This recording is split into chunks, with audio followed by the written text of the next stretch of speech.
S-500, Su-57E, Tu-160 bomber ഇവയെല്ലാം ഇന്ത്യക്ക് ലഭിച്ച ഓഫറുകളാണ്.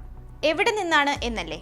പ്രതിരോധ രംഗത്ത് രാജ്യവുമായി സ്ഥിരം പങ്കാളികളാകുന്ന റഷ്യയിൽ നിന്ന്. ഇത്രയും ഓഫറുകൾക്ക് പിന്നിൽ പ്രതിരോധ സഹകരണം മെച്ചപ്പെടുത്തുക എന്നത് മാത്രമല്ല റഷ്യയ്ക്ക്.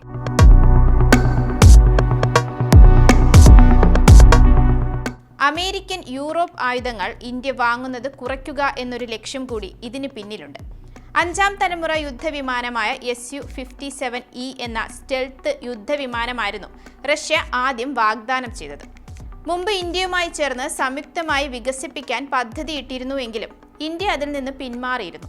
എന്നാൽ ഇപ്പോൾ ഇന്ത്യയിൽ തന്നെ നിർമ്മിക്കാൻ സാധിക്കുന്ന തരത്തിലുള്ള സാങ്കേതിക വിദ്യാ കൈമാറ്റവും ഇന്ത്യൻ ആയുധങ്ങളും സാങ്കേതിക വിദ്യകളും ഉപയോഗിക്കാനായി യുദ്ധവിമാനത്തിന്റെ മുഴുവൻ സോഴ്സ് കോഡും നൽകാം എന്നാണ് റഷ്യ വാഗ്ദാനം ചെയ്തത്. ഇന്ത്യയുടെ യുദ്ധവിമാനങ്ങളുടെ നിരയിലേക്ക് Su-35 യുദ്ധവിമാനവും ലഭ്യമാക്കാമെന്ന വാഗ്ദാനവും മുന്നോട്ട് വെച്ചിട്ടുണ്ട്. അടുത്തത് Tu-160 എന്ന സ്ട്രാറ്റജിക് ബോംബർ. റഷ്യ ഇതുവരെ മറ്റൊരു രാജ്യത്തിനും നൽകിയിട്ടില്ലാത്ത യുദ്ധവിമാനം. ഒരു സൂപ്പർസോണിക് ലോങ് റേഞ്ച് ബോംബർ വിമാനമായ Tu-160 ബ്ലാക്ക് ജാക്ക് നൽകാമെന്നാണ് റഷ്യ സന്നദ്ധത അറിയിച്ചത്. ഇന്ത്യക്ക് ഒരു രാജ്യവും ഇത്തരത്തിലൊരു ഓഫർ മുൻപ് നൽകിയിട്ടില്ല. ഇന്ത്യ നിലവിൽ ഉപയോഗിക്കുന്ന റഷ്യയുടെ S-400 ട്രയംഫ് വ്യോമ പ്രതിരോധ സംവിധാനം വളരെ മികച്ചതാണെന്ന് ബോധ്യമായിട്ടുണ്ട്. ഇതിന് സമാനമായി സ്വന്തം സംവിധാനം ഇന്ത്യ പ്രോജക്ട് കുഷ എന്ന പേരിൽ വികസിപ്പിക്കാൻ ഒരുങ്ങുകയുമാണ്. ഈ സാഹചര്യത്തിൽ ഇന്ത്യക്ക് കൂടുതൽ ശക്തിയേറിയ സ്റ്റെൽത്ത് വിമാനങ്ങളെയും ഹൈപ്പർസോണിക് മിസൈലുകളെയും പ്രതിരോധിക്കുന്ന S-500 പ്രോമിത്യൂസ് എന്ന വ്യോമ പ്രതിരോധ സംവിധാനം നൽകാമെന്നാണ് ഇപ്പോൾ റഷ്യയുടെ അടുത്ത വാഗ്ദാനം. ഇതിനു പുറമെ ഇന്ത്യ നിലവിൽ ഉപയോഗിക്കുന്ന കിലോ ക്ലാസ് അന്തർവാഹിനികളെ അറ്റകുറ്റപ്പണി നടത്തി കാലാവധി നീട്ടി നൽകാമെന്ന വാഗ്ദാനവും റഷ്യയുടെ ഭാഗത്തു നിന്നുണ്ട്.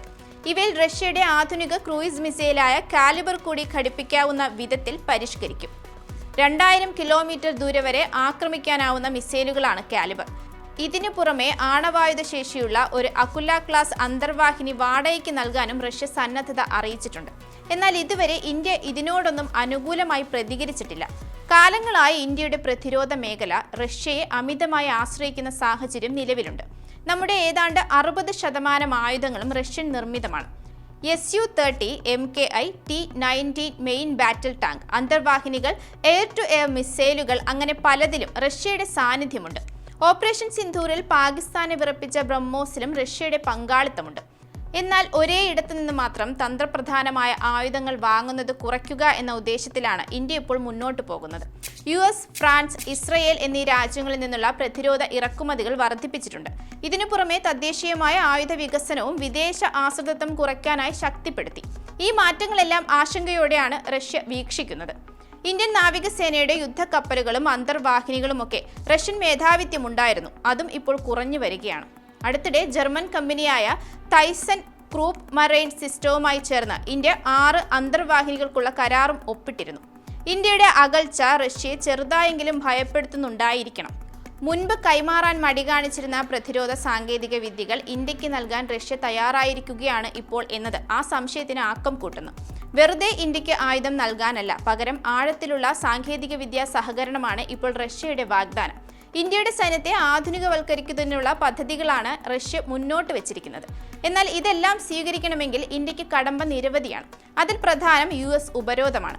റഷ്യ ഇന്ത്യൻ ബന്ധത്തിൽ നല്ല സമീപനം അല്ല അമേരിക്ക സ്വീകരിച്ചിട്ടുള്ളത്. അതിനാൽ US-നെ പിണക്കാതെ തദ്ദേശീയമായ ആയുധ വികസനത്തിന് കോട്ടം തട്ടാതെയുമുള്ള തന്ത്രപരമായ ഇടപെടലിനാകും ഇന്ത്യ ഇനി ശ്രമിക്കുക. അതെങ്ങനെയാണ് എന്നത് നോക്കിക്കാണേണ്ട കാര്യമാണ്. മറ്റൊരു പ്രശ്നം ഇവയൊക്കെ സമയത്തിന് നൽകാനുള്ള റഷ്യയുടെ ശേഷിയാണ്.